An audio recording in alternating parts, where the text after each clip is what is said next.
makanya zakat kita itu harus dipisah, harus habis bulan. Maka kalau sekarang ini khawatir ya beberapa kampung yang tidak makan kesulitan karena COVID-19 ya, banyak yang nganggur. Jadi dari sini itu dari siapa? Dari sekarang juga boleh aja. Kan dulu itu tujuannya ya, kenapa zakat fitrah itu harus dengan makanan pokok? Maksudnya khawatir pada saat itu dia tidak makan. Kalau sekarang itu di mana-mana makanan sudah siap mereka. Ya, makanya kalau dibagikan dari sekarang khawatir makan tidak bisa buka, tidak bisa sahur, ya apa-apa. Makan dari 1 Ramadan kan sudah boleh. Cuma afdolnya memang malam itu. Kenapa? Khawatir, maksudnya khawatir ada orang miskin tidak bisa makan karena Ida itu pestanya umat Islam, pesta bukan saya besar Idul Adha, cuma dibalik Idul Fitri. Makanya takbirnya juga begitu, ya begitu sholat dimulai sampai itu imam itu naik itu udah nggak ada takbir lagi, pulangnya tidak ada takbir lagi. Kalau Idul Fitri ya, kalau Idul Adha itu sampai tanggal 13 Zulhijjah, bayangkan 4 hari dari 10, 11, 12, 13 Asar sampai pada Asar tanggal 13 itu Idul Adha. Makanya pesta umat Islam yang paling besar itu Idul Adha sebetulnya, dan itu hari-hari makan. Kalau kita dibalik ya, Idul Fitri lama takbirnya, Idul Adha sebentar. Yang benar Idul Fitri imam begitu imam sudah itu aja, nanti pulang nggak ada lagi takbir. Walaupun disunatkan ya jalan berbeda ya, kalau ke gampangnya ada buatan sini kayaknya beda itu udah pasti ya, berangkat dari sana muter pulang situ. Tapi ada lapangan, kita kan punya lapangan di sini ya, cuma abdolnya ya kalau Idul Fitri itu di lapangan, bukan di rumah, bukan di masjid. Abdolnya kecuali hujan besar ya, kecuali tidak punya lapangan ya. Kalau sekarang kan lapangan tidak mudah juga, nggak kayak zaman dulu. Jadi tidak ada abdol di masjid, tidak ada, abdolnya di lapangan. Fil musola, kalau dalam kitab subuh salat itu fil musola itu bukan di masjid kecil, bukan. Fil musola itu di lapangan terjemahnya. Fil musola di lapangan, dan subuh salam tersebut ya. Idul Fitri Idul Adha itu abdolnya fil musola di lapangan. Nah kalau sabar yang ketiga ini, sabrun an maksiatillah, sabar itu tidak maksiat. Ya kalau kita usahakan ya di bulan Ramadan ini, memang saya kadang-kadang juga terpancing kalau ada main petasan buat anak-anak pengennya itu dimarahin lagi. Ya Allah, lantak tuh jangan marah, ingat gitu kan. Jadi nggak jadi makanya main petasan. Kadang-kadang saya mau batin, maksudnya kasih tahu, kalau kasih tahu boleh ya, tapi jangan dimarahin. Kasih tahu ini nggak manfaat ya, apalagi di bulan Ramadan, di luar Ramadan kan. Jadi kalau bapaknya ibunya membeliin petasan itu dosa, nanti ditanya di akhirat itu ya. Karena kalau harta itu dua pertanyaannya, pertama cara mendapatkannya, yang kedua cara membelanjakan ya. Wa malihi ya, wa malihi kan disebut, dan hartanya ya. Pertama ditanya tentang cara mendapatkannya, yang kedua ditanya cara membelanjakan. Jadi kalau dibelanjakan itu petasan buat anak-anak main petasan, itu bapaknya dosa. Dosa itu. Jangan, Allah nggak apa-apa hiburan, iya hiburan maksiat itu. Ya, apalagi ya khawatir ada teroris. Padahal yang teroris itu mereka-mereka yang benci dengan Islam. Kalau orang Islam itu nggak mungkin jadi teroris. Orang Muslim yang baik ya, mustahil jadi teroris. Saya sering sampaikan kan, membunuh tidak sengaja harus puasa berturut-turut 2 bulan, apalagi membunuh orang sengaja, kebayangin ya neraka jahanam gitu. Makanya kita kutuk teroris itu. Jadi jangan kita juga menggunakan teroris, nggak ada dalam Islam itu ya. Dalam Islam itu bayangkan kalau kita baca surat An-Nisa 92 ya, itu membunuh tidak sengaja. Pertama bayaran, yang kedua puasa berturut-turut 2 bulan. Kita lihat lagi surat Al-Maidah ayat 32 ya. Al-Maidah 32 itu, barang siapa membunuh seseorang bukan karena dia membunuh, bukan karena dia salah, maka dia sama dengan membunuh semua orang. Bayangkan. Jadi tidak pantaslah kalau itu ditujukan kepada umat Islam. Makanya pada saat kita merdeka 98% muslim tidak pernah terjadi ribut-ribut dulu.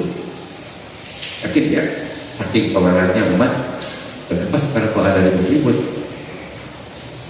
Ini bisnis luar biasa ya. Jadi jangan kita tertipu dengan hal-hal yang seperti itu, dan jangan terpancing kita juga dengan begitu ya. Yang jelas orang tua jangan beli petasan ya, apalagi petasan gede-gede, itu bikin maksiat, dosa ya, jangan. Termasuk juga ya,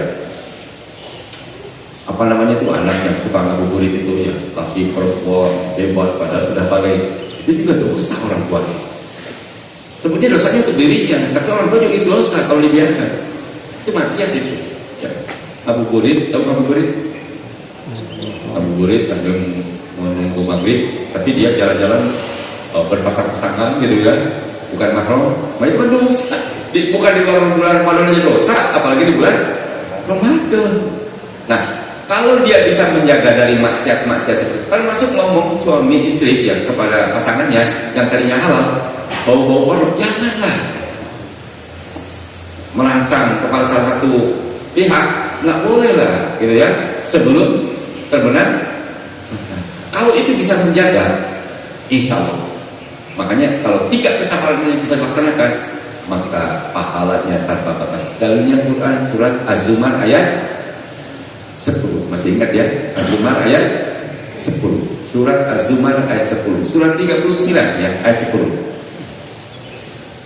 Siapa yang membaca terjemahnya? Innama yuwaffas sabiruna ajrahum bighairi hisab. Innama yuwaffas sabiruna ajrahum bighairi hisab. Surat 39 ayat 10. Surat 39 ayat 10. Yang sebuah ini yang jaga.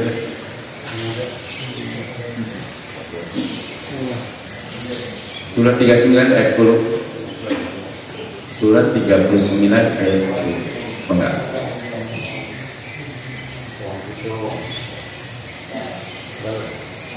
Katakanlah, hai hamba-hambaku yang beriman, bertakwalah kepada Tuhan. Orang-orang yang berbuat baik di dunia ini memperoleh kebaikan, dan bumi Allah itu adalah luas.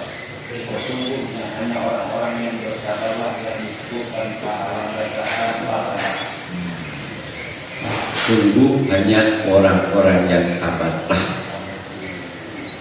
Allah memberikan pahala tanpa batas. Dan saum itu mengajarkan kepada kita 3 kesabaran tadi.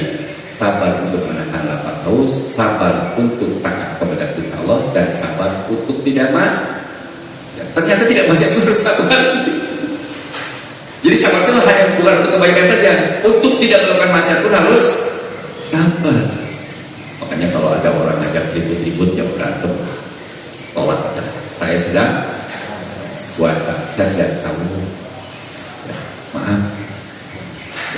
Ribut gara-gara masalah atas tanah, menyakiti, maaf ya. Udah nggak usah ada inilah, gitu ya.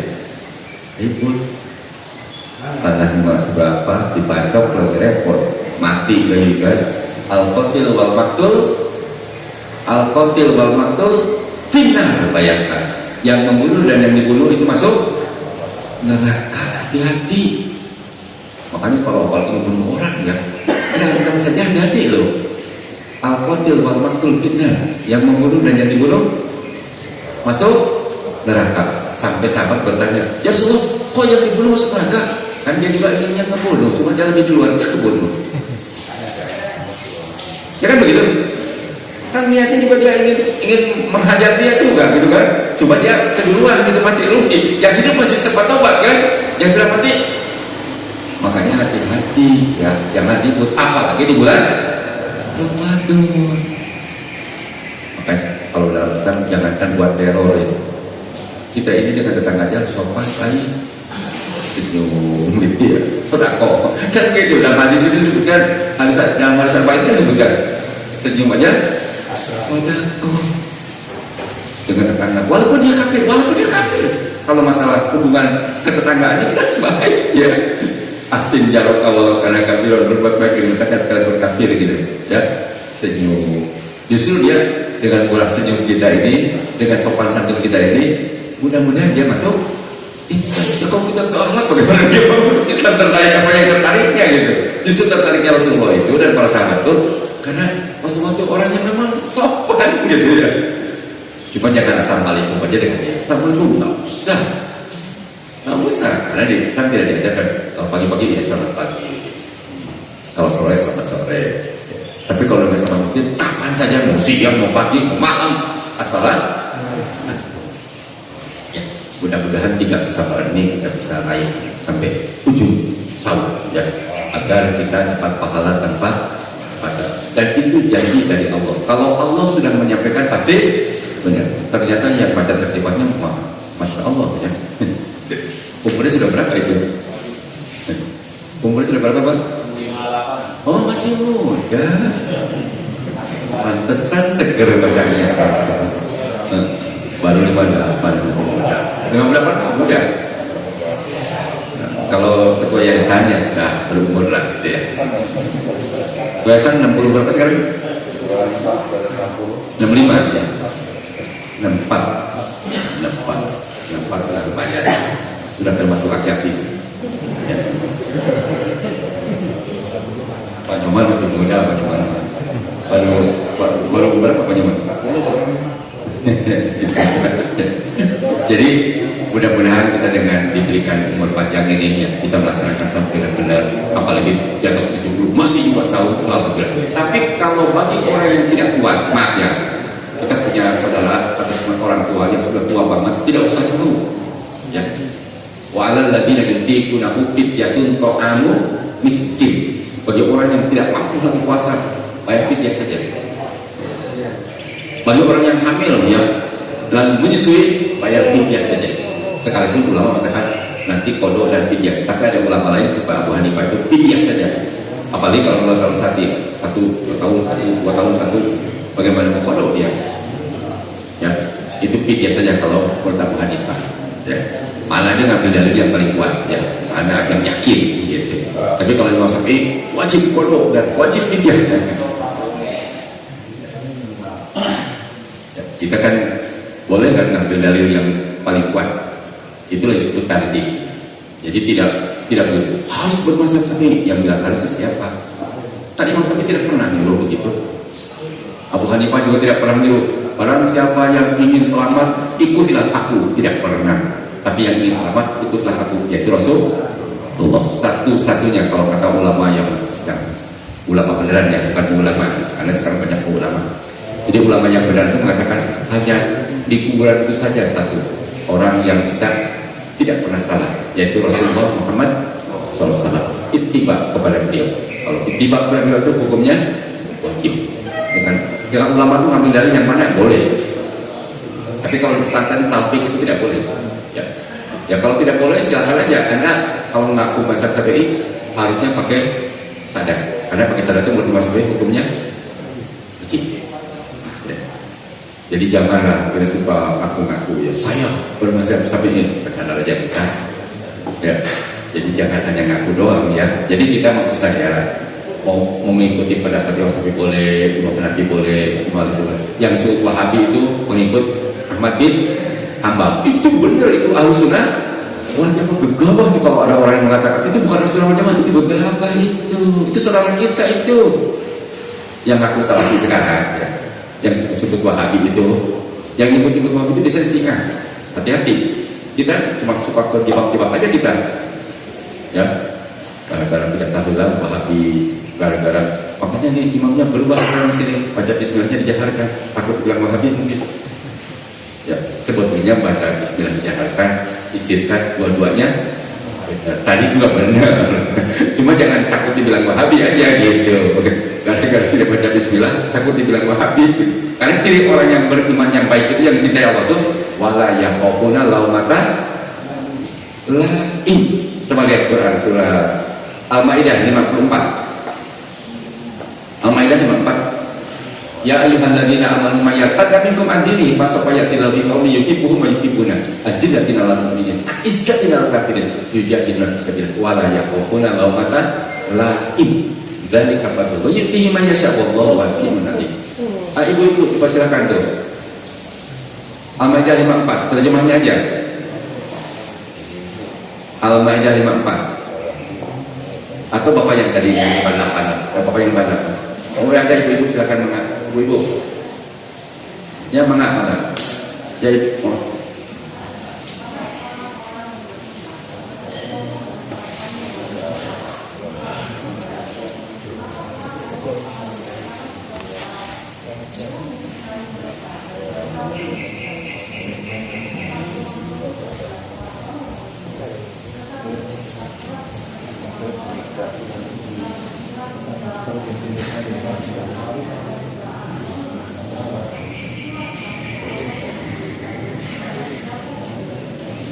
Salah satu ciri ya, salah satu tanda orang yang dicintai Allah, yang dicintai Allah, salah satu tanda pertama azillatin ala mu'minin, lembut dengan orang beriman, sopan dengan orang beriman.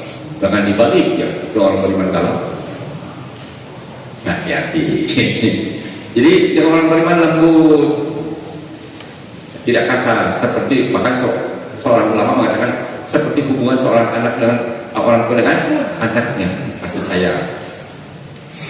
Jadi kan ketua RT, RW dan sebagainya lah. Jadi kan suami istri, jangan nikah dengan berbeda agama. Itu azillatil mu'minin. Aizzah kafirin. Keras orang, maksud keras itu bukan kalau ketemu di jalan dipukul, bukan. Tidak pernah kompromi dalam ajaran. Lakum dinukum waliyadin.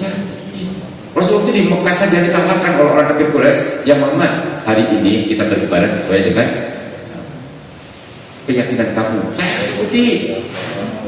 Nanti bagian saya beribadah, kamu juga harus ikut. Turunlah firman Allah, lakum dinukum waliyadin. Makanya surat Al-Kafirun, makanya disebut juga surat Al-Kafirun, tidak surat non muslim, tidak, tapi surat Al-Kafirun. Surat Al-Kafirun itu dasar dari tauhid uluhiyah,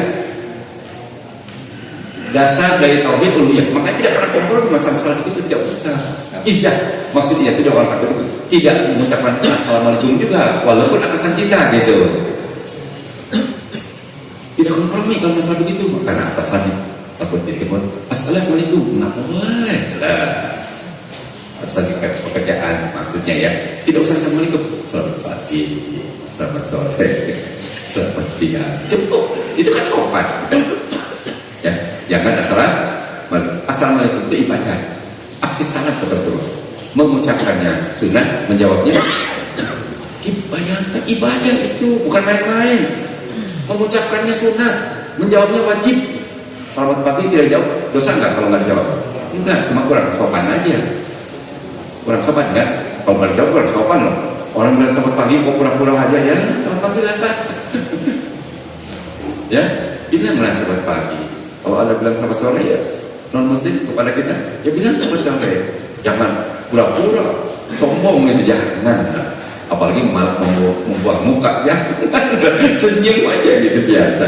Jadi izah itu bukan dipukul ya, apalagi waduh ngaco itu. Ya, dipukul.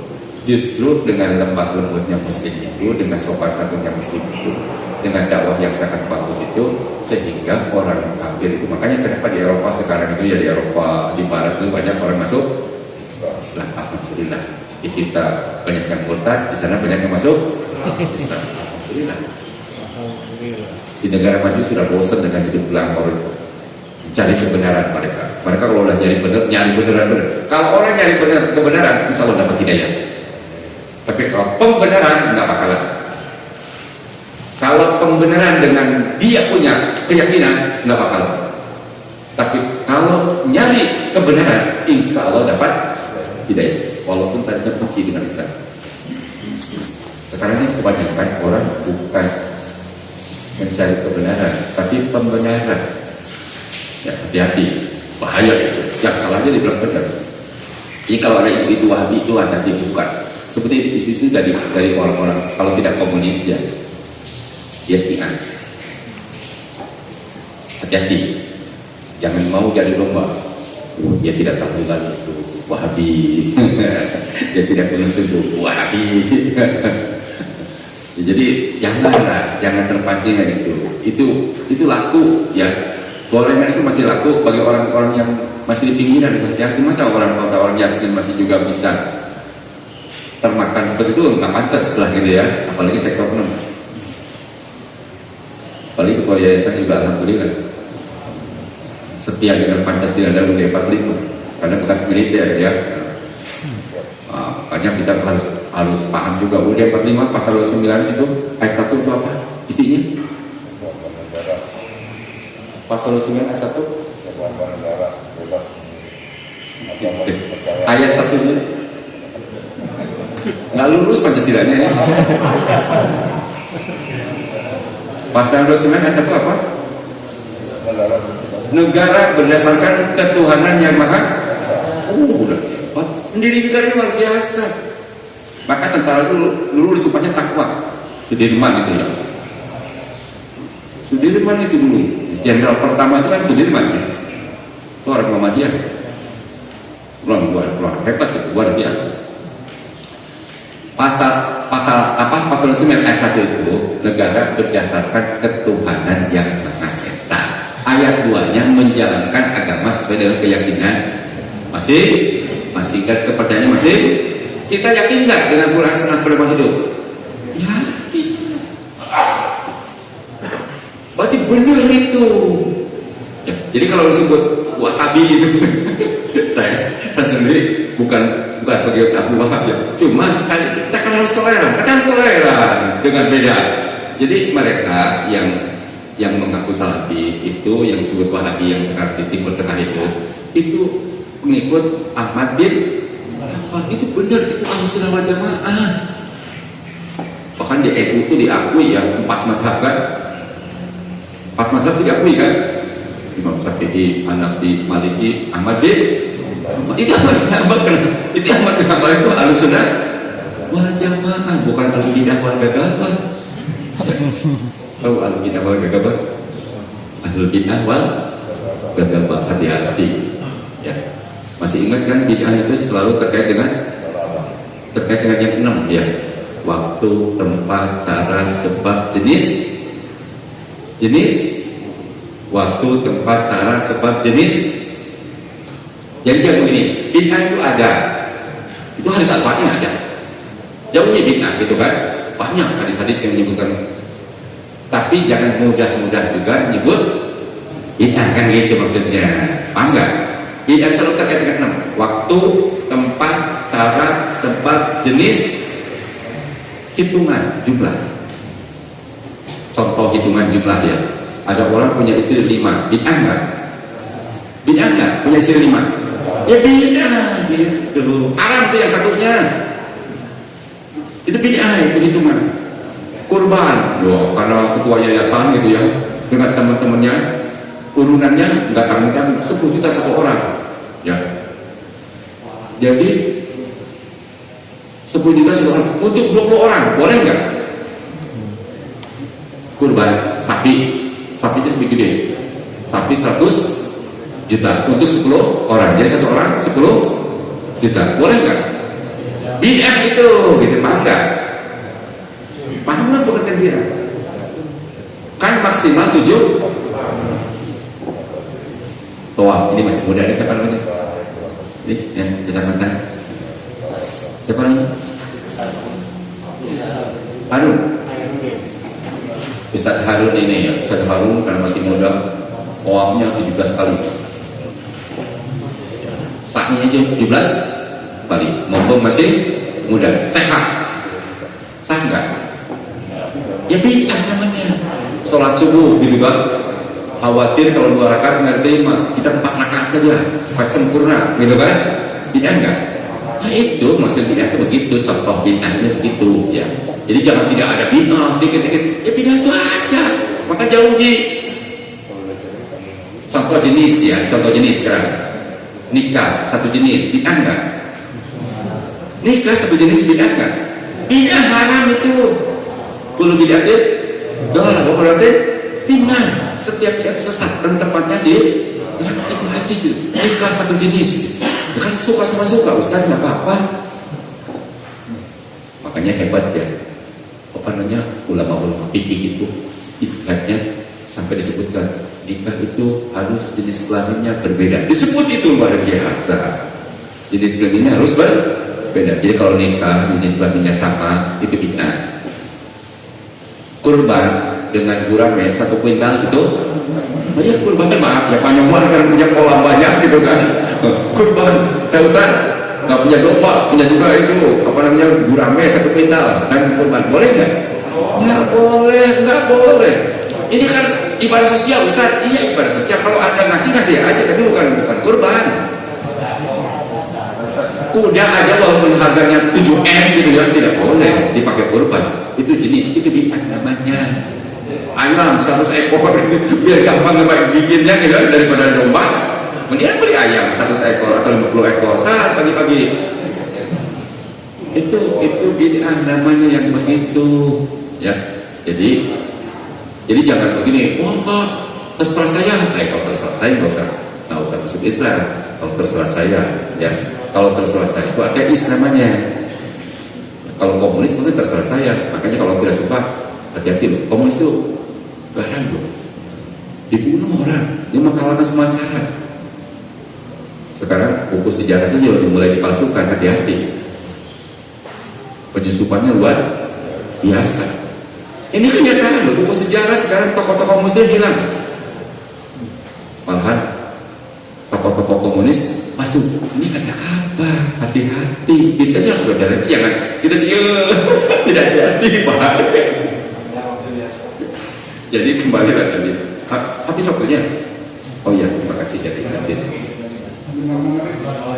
5 menit lagi, Mas Jaya. Jadi kembali tadi kehati-hatian itu penting. Kita sebagai orang muslim waspada itu penting. Ya. Jadi kalau ada yang berbeda dengan kita, jadi kita jangan menuduh itu aliran sesat, jangan. Tapi kalau Syiah itu sesat, ya. Kalau Ahmadiyah sesat, ya beda karena ngaku Nabi.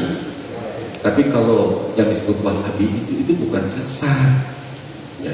Dia tidak kunut, gitu ya. Dia tidak tahlilah, itu bukan sesat itu mah, ya. Itu aliran benar, pengikut Imam Ahmad bin Hanbal, silakan aja. Dan Imam Ahmad bin Hanbal mencontoh Rasul, Imam Syafi'i mencontoh Rasul, Imam Maliki mencontoh Rasul. Jadi puncaknya semua ibadah tidak sah kalau tidak mencontoh Rasul. Disebut ittiba. Bahkan kita tidak disebut mencintai Allah, tidak disebut mencintai Allah tidak kalau tidak mencontoh Rasul. Kita lihat surat Al-Imran ayat 31 ya. Al-Imran ayat 31. Qul in kuntum tuhibbunallaha fattabi'uni yuhibbukumullah wa yaghfir lakum dzunubakum. Wallahu ghafurur rahim. Surat Al-Imran ayat 31 yang 58 tadi mana? Yang 58. Suaranya bagus. Surat 3 ayat 31. Surat 3 ayat 31. Yang berapa masih muda lah. Ya, silakan. Katakanlah Muhammad, jika kamu mencintai Allah, ikutilah aku. Saya Allah mencintai dan mengampuni dosa-dosamu. Allah Maha Pengampun, Maha Penyayang. Jadi jika kalian cinta kepada Allah, ini ada rombongan yang di zaman Rasulullah itu ada rombongan datang ke Rasulullah. Saya cinta Allah, turun firman Allah ini. Asbab munculnya begitu, ya. Turun. Saya cinta kepada Allah gitu kan. Nah, turun firman Allah. Qul in kuntum tuhibbunallaha fattabi'uni yuhibbukum. Jika kalian mencintai Allah, ikutilah aku. Maksudnya ikuti Rasulullah. Ittiba Rasul itu hukumnya wajib. Ibadah tidak sah kalau tidak mencontoh Rasul. Sekali lagi, ibadah tidak sah kalau tidak mencontoh. Tidak pernah ada ibadah tidak sah kalau tidak mencontoh Imam Syafi'i. Nggak ada dalilnya itu. Coba Imam Syafi'i, insya Allah mencontoh Rasul. Imam Hanafi mencontoh Rasul, Imam Ahmad bin Hanbal mencontoh Rasul, imam itu Ibnu Taimiyah mencontoh Rasul gitu kan. Insya Allah karena mencontoh Rasulnya gitu. Jadi kalau ketua yayasan mencontoh Rasul kita contoh boleh. Jangankan ketua yayasan gitu ya, bukan BK mencontoh Rasul, kita belajar sama dia boleh nggak? Ya boleh. Karena mencontoh Rasulnya. Sekalipun seorang ulama kalau tidak mencontoh Rasul jangan diikuti. Ya, jadi Rasul jadi pusat ya. Bahkan Allah akan mengampuni dosa kita kalau kita mencontoh Rasul. Atas Lantas itu kaitan dengan cintanya. Itu Umar mengatakan, saya cinta kepada Allah dan saya mencintai diri saya lebih daripada yang lainnya, ya kan? Termasuk kepada Anda Muhammad. Salah, kata Rasulullah.